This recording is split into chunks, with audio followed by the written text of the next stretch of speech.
মহান রাব্বুল আলামিনের কৃপায় অনেক বড় বিপদ থেকে বেঁচে গেলাম খামার বাড়ির চ্যালেঞ্জের ৭ম দিনে এসে। বাঁশ কাটতে গিয়ে এমন দুর্ঘটনার সম্মুখীন হব আমি তো ভাই কল্পনাও করতে পারিনি। যাই হোক, আল্লাহ মহান, তাই আল্লাহর শুকরিয়া আদায় করি আলহামদুলিল্লাহ। আসসালামু আলাইকুম, সবাইকে স্বাগত জানাচ্ছি। আমি আপনাদের মিজি ভাই সায়েম।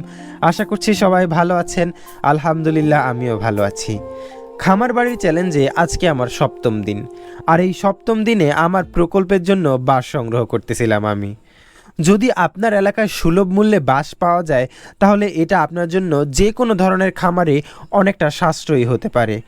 কাঠ বা সিমেন্টের বিনিময়ে আপনারা যদি বাঁশ ব্যবহার করেন তাহলে সেটা অনেকটা সাশ্রয়ী আর টেকসইও হয়। হ্যাঁ, আপনারা হয়তো ভাবতেছেন যে কাঠ আর সিমেন্ট থেকে বাঁশ কিভাবে টেকসই হবে।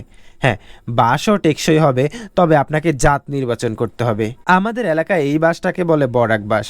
এটা সত্যি অনেকটা টেকসই হয় বাকি বাঁশের তুলনায়। এইদিকে প্ল্যান মোতাবেক বাঁশ সংগ্রহ করতে এসে বাঁশ পড়ে গেছে কারেন্টের তারের উপরে।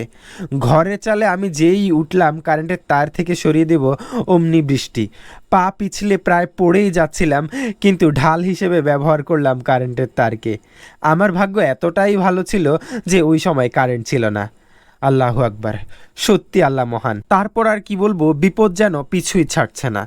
এইদিকে নারিকেল গাছ থেকে নারিকেলের ডাল এসে পড়তেছে মাথায়। কি যে একটা মুসিবতে আসি।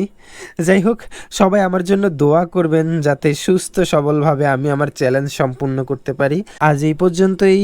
ভালো থাকবেন, সুস্থ থাকবেন, মিজি ভাইয়ের পাশেই থাকবেন। আল্লাহ হাফেজ।